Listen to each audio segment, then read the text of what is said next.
Welcome to Wander and Wonder Storytime with Priscilla.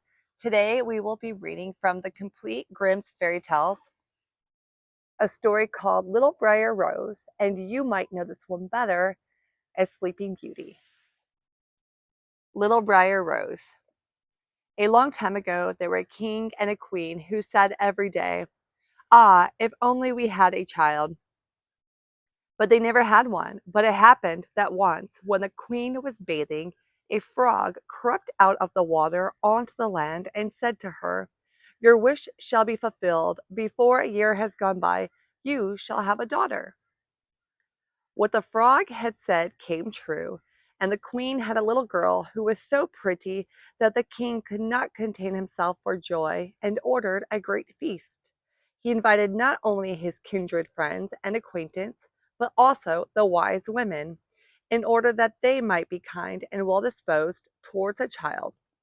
There were 13 of them in his kingdom, but as he had only 12 golden plates for them to eat out of, one of them had to be left home. The feast was held with all manner of splendor, and when it came to an end, the wise women bestowed their magic gifts upon the baby. One gave virtue, another beauty, a third riches, and so on with everything in the world that one can wish for. When 11 of them had made their promises, suddenly the 13th came in. She wished to avenge herself for not having been invited. And without greeting or even looking at anyone, she cried with a loud voice, "The king's daughter shall in her 15th year prick herself with a spindle and fall down dead." And without saying another word more, she turned round and left the room.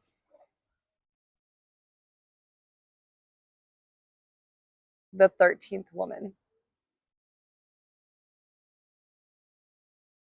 They were all shocked, but the 12th, whose good wish still remained unspoken, came forward, and as she could not undo the evil sentence, but only soften it, she said, "It shall not be death, but a deep sleep of 100 years, into which the princess shall fall."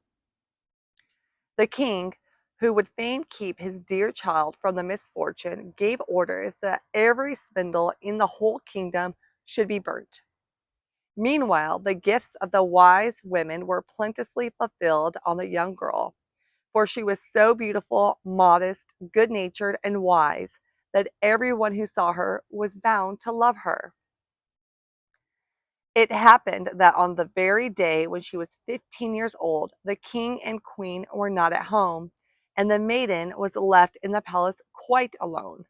So she went round into all sorts of places, looked into rooms and bedchambers just as she liked, and at last came to an old tower. She climbed up the narrow, winding staircase and reached a little door.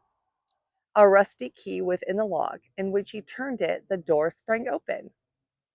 And there in a little room sat an old woman with a spindle busily spinning her flax. "Good day, old dame," said the king's daughter. "What are you doing there?" "I am spinning," said the old woman, and nodded her head. "What sort of thing is that rattles round so merrily?" said the girl, and she took the spindle and wanted to spin too. But scarcely had she touched the spindle when the magic decree was fulfilled, and she pricked her finger with it. And in the very moment when she felt the prick, she fell down upon the bed that stood there and lay in a deep sleep. And this sleep extended over the whole palace. The king and queen, who had just come home and had entered the great hall, began to go to sleep, and the whole of the court with them. The horses, too, went to sleep in the stable, the dogs in the yard, the pigeons upon the roof, the flies on the wall, even the fire that was flaming on the hearth became quiet and slept. And the cook, who was just going to pull the hair of the helper boy because he had forgotten something, let him go and went to sleep. And the wind fell, and on the trees before the castle not a leaf moved again. But round about the castle there began to grow a hedge of thorns, which every year became higher, and at last grew close up round the castle and all over it, so that there was nothing of it to be seen, not even the flag upon the roof.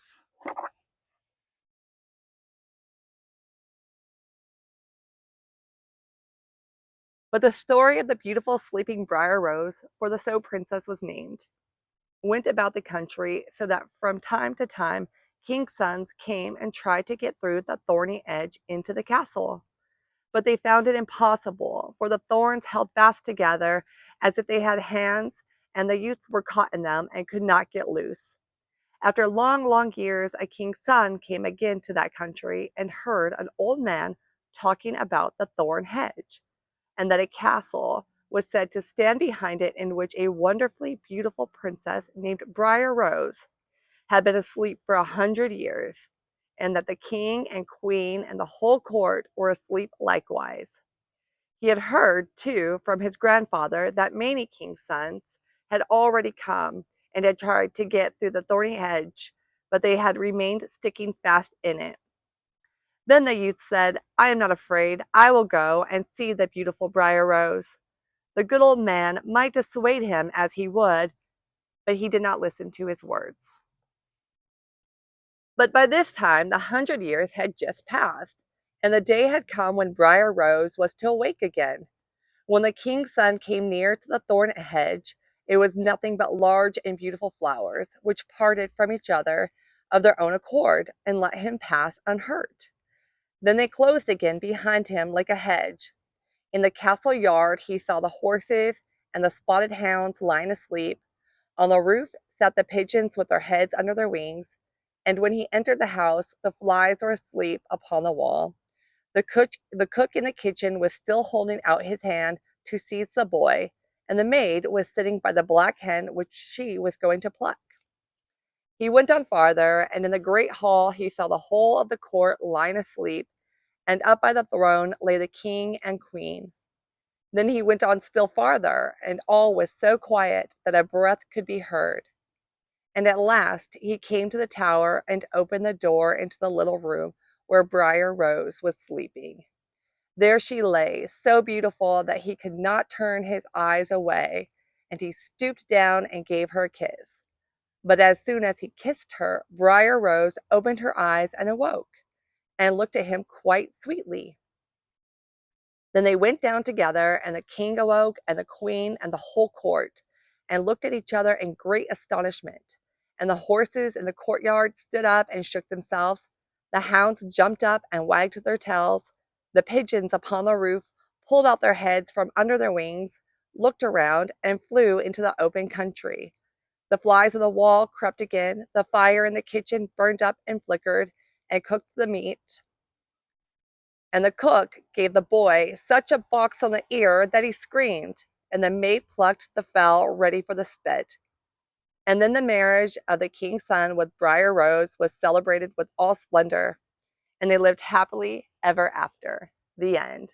Thank you for joining me for the story of Little Briar Rose. If you enjoyed this, please click like, subscribe, and share with a friend who loves classic tales. Until next time, bye.